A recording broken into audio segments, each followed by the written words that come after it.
Buenos dias, Gunners Collective TV. Back at it. You already know. You know what? Let's just do it like this.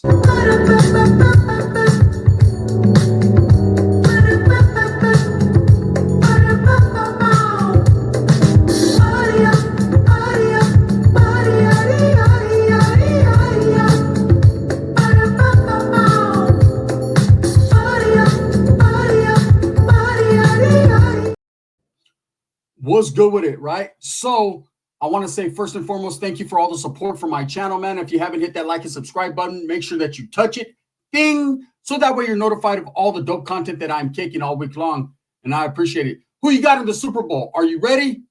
Do you got the Eagles or the refs? It's up to you, right? I'm going to roll with the Eagles on this one. No disrespect to the Kansas City fans out there. It's just hard to beat the refs, the Swifties, the whoever else is, right? So go Eagles. But trip out on this. I wanted to tell a story about this particular group of inmates. I don't call them convicts, inmates that are basically always on site in the California prison system, right? Now, I seen a crazy story, so I'm going to kind of add that story into it. But when it comes to the California prison system, a lot of people have a lot of questions about it. Now, I know there's a lot of prison YouTube content creators that have told you stories, giving stories piggyback rights. I myself have told you thousands of stories, true stories, in fact, right, of things that I've seen or things that I've been involved in. But one thing I can say for sure is I was asked a question the other day about who are the most diabolical, the sickest, the weirdest, the most depraved individuals in the California state system. Who are the guys that people focus on? And if these guys are seen on the yard, it's automatic on site by every group. And, you know, that's the one thing that every prison group has in common, whether it's the Woods brother, it's the brothers on Paru, right? The North, the South, the Paisas, the guys who are fucking, you know, the others, the Usos, Asians. Nobody is going to let these type of weird individuals participate in any of the reindeer games. They're not going to be able to walk the yards, especially in general population, not even on the SNY yards. You know, if you notice lately on the SNY yards, a lot of, sexual deviants, people with weird cases, they've been getting whacked, smacked left and right. It happens. You know, there's no one to answer to on those SNY yards. They don't have to go get a green light put on someone or go ask permission to handle their business. They just get off where they're mad at. But these individuals right here I'm going to talk about are even worse than, say, a rata, or even worse than a chomo. Who could that be, right?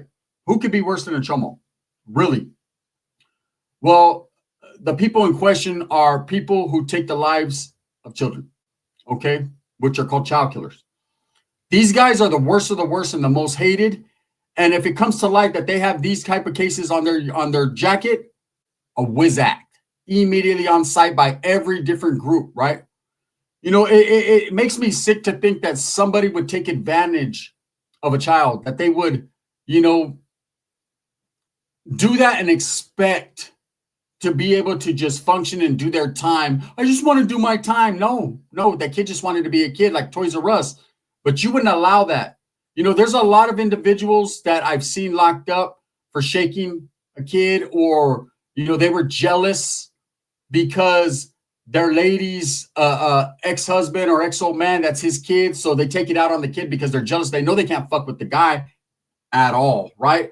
So they'll take it out on their children. They'll be abusive, or they'll be, you know, manipulating, or even to the point where they take the child's life, man, all because they're scared of the dad, right? They're scared that the dad was giving the mom long chorra for years, right? She couldn't get enough. And then when the guy decides to kick her to the curb, or she decides to kick him to the curb, however it worked out for them, along comes Johnny come lately, right? Way after the pussy's already looking like a cabbage, right? And wants to play Captain Save-A-Hole. And what does he do? He takes it out on the children of the man before him. And so there's been a lot of guys that find themselves incarcerated or in prison due to things like that. And these are the individuals that are on site. You know, I seen one guy when I was in prison, man, and not everything comes to light like you think it is. Some things, sometimes people get lawyers, man, that can omit stuff in paperwork. Sometimes, you know, these things are in the past. They did time for them. Later on, they come into prison and you don't even know what this guy had done in the past. And that mostly pertains to like weirdos that are like child molesters or things like that. But when it comes to guys that actually take the life, there's no hiding it. You're going to know, right? Everyone's going to know. And I'm going to tell you about one thing that involved me and this new case that I just seen that I tripped the fuck out on, right? So there was this individual. I was in prison out of state and we were chilling. I've told the story before, but this is for all the new heads, right? And there was a case going on. It was a trial. And this one individual, he was a brother. He was a black dude, right? He had been found guilty of molesting and killing this little girl, right? But he had done several of these. And so he was a very disgusting individual. Everybody was talking about he'll probably end up in the prison where we were at. But it's the luck of the draw. It's lottery. You never know what prison you're going to go to. But because we were in a high-level facility, more than likely he was going to come to his time there. He didn't get the death penalty, which was astounding to me. You know, it's weird. Like these weirdos never get the death penalty. But anyways, so everyone's like, hey, he's coming here. He's coming here. And we were keeping up with the news. We were watching the news every night and seeing the unfoldings of his case. When he was found guilty, he was just a weirdo. So I remember one day it was chow time. It was dinner time. And so we would come out of our cells. They'd feed us chow. We'd go to the chow hall, whatever. And it was what it was. Now, we had assigned seating there. When I say assigned seating, we, the convicts, assigned our own seats. The cops didn't care where you sat as long as you just fucking ate, got the hell out of there, and let the dudes clean up the mess, right? And so it was racial and it was gang related. I'm going to be honest with you. It's the way prison is most of the time. Now, in California, in the California prison system, it used to be like that. But some places, the cops will tell you where to sit. You know, they don't give you a choice because that seating yourselves has led to a lot of fucking misfortune for other individuals. So anyways, in this place, though, you can sit with your own people. So, of course, I sat with the northern table because I was active Norteño at the time. Southsiders had their own tables. Blacks had their own tables. Crips and Bloods, it didn't matter. You know, they kind of sat with each other, all in the same area. And then, of course, you had the good old woods, brother. If you ain't got meth, coffee, or biker parts, don't come in our area, right? They had their own spot. And then you had the Usos that would sit, you know, in between the blacks and the northerners, Asians, everyone. And that's just the way that the layout was. So in this place where we're at, they had just enough seats for as many people were on that dorm. See, the place where I was at, they kept everybody separated. So it was like 73 people on this dorm. It wasn't a dorm. It was actually a 270 design cells. I called it a dorm. It was a pod, right? And you'd come out to what would be your day room, and they had these tables, and that was your seats. So they had just enough seats for the people that were in that place, and they kept that place to capacity at all times. So we're getting ready for chow. Me and my celly were getting ready, boom, boom, brushing our teeth, getting ready to go out there and smack some shit. When the fucking celly port door opens. Now the celly port is the main entrance into the pod, to the building. And it popped, and I'm sure everybody's jaws dropped. I know mine's did, right? Here comes that dude, the one we've been seeing on TV, the weirdo. And it was weird because he kept pulling on his tongue. All weirded out when he was walking in the door. You could just tell he was a weirdo. Now, this dude was a certified weirdo child killer, right? So he wasn't going to be given no love. In fact, we were expecting the brothers, the blacks, to get off on him immediately because first and foremost, he's their people. And that was supposed to be the way it was supposed to happen, right? You don't get off on another race unless it's just a free-for-all type shit, right? So, you know, if they decide not to deal with their own, then he's going to get dealt with because you can't function on that yard with that dude in particular. Now, the state I was in, it's a little bit different. Okay, I'm gonna express it to you. It was in Oregon. JD DeLay was in the same prison system. He could tell you there's only so much you can do with the sex offenders. They are protected. They are protected in them places, right? So you can get off on them, kill them, do whatever you feel like you're going to do. It's going to be bad for you. So these guys, you kind of don't ask, don't tell situation. Stay the fuck away from them. Everybody knows who's weird and who isn't. Like I said, if you get off on them because, I can't function right here on this yard, you're going to be getting off your whole time because they're always going to be wherever you're at, whether it's the hole, the IMU, which is the equivalent to the shoe, main line. They're everywhere. There is no S and Y yards and all that. There is none of that separation. You're either fucking GP or you're in the oil. Straight up, the hole. So as this dude comes walking in, I see him. I tell him, I say, that's that one dude, right? He was like, yeah, fucking piece of shit. All right, so we're expecting the brothers are going to come out immediately. They're going to send a youngster on him. He's going to fucking take flight. Didn't happen, right? What happened was chow release. This guy goes into a cell. I'm listening to see if his cellie beats him up. Doesn't happen, right? So as soon as they pop the doors, what would happen was they bring these big metal carts and they already have the trays served. And so they'd have people that worked out there with hairnets on and shit, you know. They pass out the trays. Sometimes if you had the plug, you get the double up, whatever. So as they're passing out trays, we're all getting it. This guy, he's like goes to the back of the line and everyone's kind of looking at him. Everybody knows who the fuck this dude is, right? So I get my tray, sit down with the homies. There's three of us now. Because we were up shit creek with no paddle, there was only 3 Northerners on that dorm. And it's 4 seats to a table, right? So meaning we have an empty seat at our table.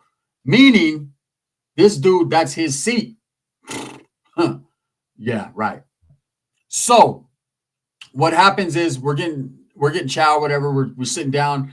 He gets his tray and doesn't know where to sit. So he walks up to us. He sees an empty seat. He's like, hey, can I sit here? Fuck no. Get the hell out of here, stupid, right? So he goes to every table. Everyone's telling him, no, no, no. All the seats are full. So they have like this, okay, we'd have a yard. There were individual yards. There was a bookshelf with library books, straight wood shelf, whatever. He went and put his tray right there and starts eating right there because no one's going to let him sit down, right? And everyone's looking at him, talking, you know, some shit's about to crack.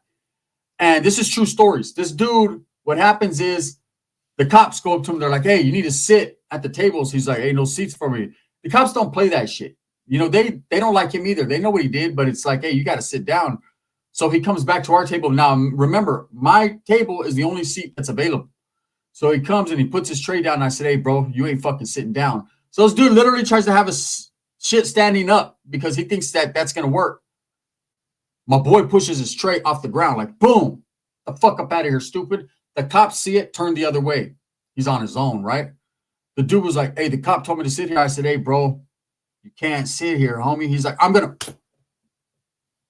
What happened, happened. I'll just say that. Get the fuck out of here, stupid. Everyone was shocked. Like, Northerners ain't playing. No, we're not. Absolutely not. You know what I mean? In fact, give me that Salisbury steak, bitch. And so I thought, screaming. He leaves. Last we seen of him, right? Didn't know until I told him myself, watch out. It's too late. Statute of limitations. Boom, boom. Look, I'll say this about that. It's because of his case. I was expecting that dude to get hit. For all I hear, he's still running around in that prison system. I don't know, man. But I know in the state of California, it's different. See, in the state of California, the moment he would have walked through them doors, you know, it would have been on. Now, of course, he's not going to go GP. They're not going to put someone with them type of cases on general population. Immediately, the cops are going to put him in protective custody to the SNY yards or wherever they put him, depending upon his case factors and all that. He's just not going GP. That's what's never going to happen. Now, I wanted to talk about this new case that popped up that blew my mind. You see the thumbnail, right? That's a chick. Or what, you couldn't tell?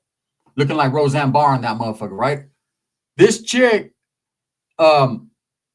is a transmission, meaning she's transitioning into a him, right? To a guy. No problems, no issues. A lot of people do that. That's your thing. If you want to do that, right? But this person killed their own child, okay? And is now suing the state that they are in doing prison time because they refuse to give them their pills to transition. This despicable weirdo thinks that they have action at suing the state, forcing them to do something that they are not, that they don't want to do, that they don't have to do. See, every state's different. Some states have to provide the type of medications. This state doesn't, and is suing them to make them. What about your kid? Why would you do some weird shit like that? And the reason behind the whole kid thing is my kid was not going to accept me for who I really am. So I just killed him. Man, this is the weird stuff that we're dealing with nowadays. This is the weird stuff we see. So when I'm asked all the time about people that, you know, who's mandatory, who's on site, them guys. Okay, let me tell you another story. So I'm in the oil, right? And this one, a few dudes went to caught a case off of this one. This one was a trip, right? So there was this youngster. He was a white dude, looked Italian. I don't know what the fuck he was, right? But his cell was downstairs and my cell was upstairs. We're in the hole. I was doing 6 months in the hole for a GBI fight, great bodily injury. I smashed some dude, right? So I'm looking. I can see right into his cell. I can see him pacing back and forth. So this other dude starts getting out. Hey, bro, are you a Wood? Who are you, right? He's real quiet. He doesn't want to come to the door, and I can see it. So I tell the white dude that's next to me, like, hey, bro, he definitely ain't trying to come to the door. He's probably a weirdo or something, right? Probably one of them things, meaning one of them, what do they call it? SOs, right?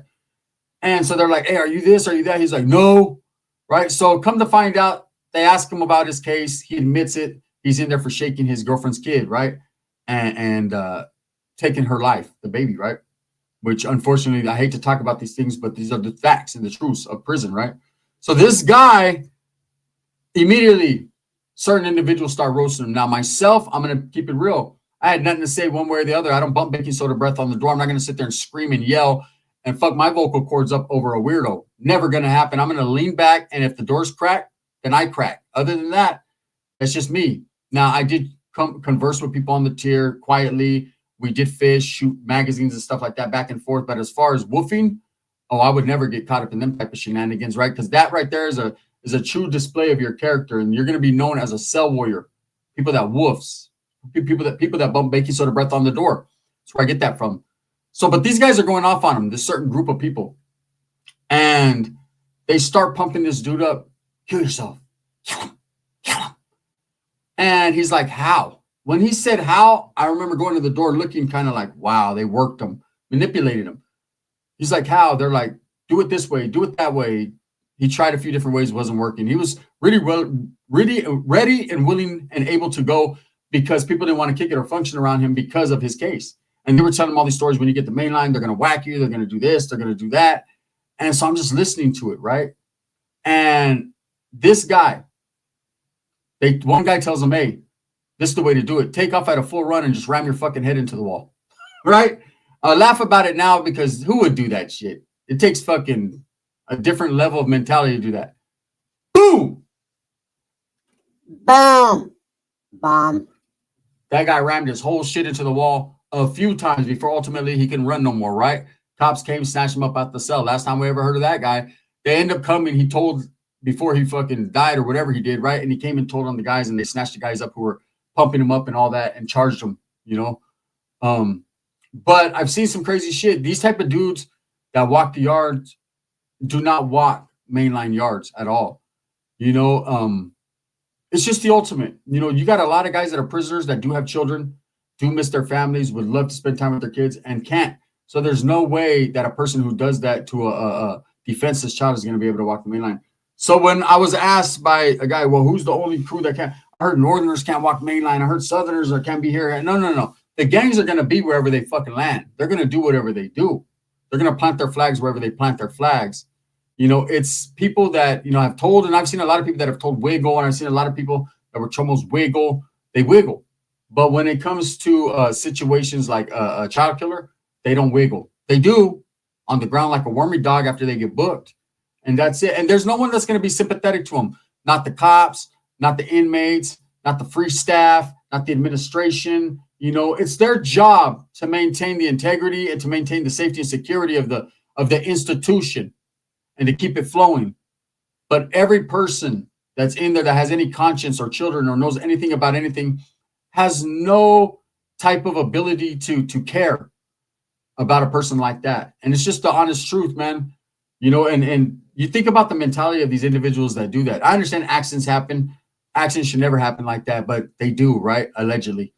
But when you have guys that literally do it because they're mad at another person or the kid screamed or was crying or too loud, what a piece of shit are you? What kind of piece of shit are you? You know, so I just wanted to, you know, do this story, a quick one, something to put out there on a Sunday. You know, I hope you guys fuck with it. Let's get ready for the Super Bowl. It's about to be on the crack, and me and Dubs will be going live after the Super Bowl to talk about the refs cheating. I'm already talking about it. We haven't even done it yet. We don't even know if they're going to cheat or not. Yeah, they are. We already know. Go refs. That's what they do. Anyways, with that being said, man, just a little couple of quick things. If you have any input, want to leave a comment, leave the comment. Let me know what you're thinking, man. I'm telling you straight up, these are the one individual group. And there's not very many of them. It's very uncommon. But when they do go to prison, they never make it out of prison. That's just the truth. And that pretty much goes for every state. But states do differentiate. Let's keep it real. Anyways, with that being said, thumbs up or thumbs down. Heavy's going to be the head that wears the crown. I'm going to continue to strive for what I honestly and truly believe in. And that's the betterment of all people, man. Gracias for all the support. This is The Gun. Bang, bang.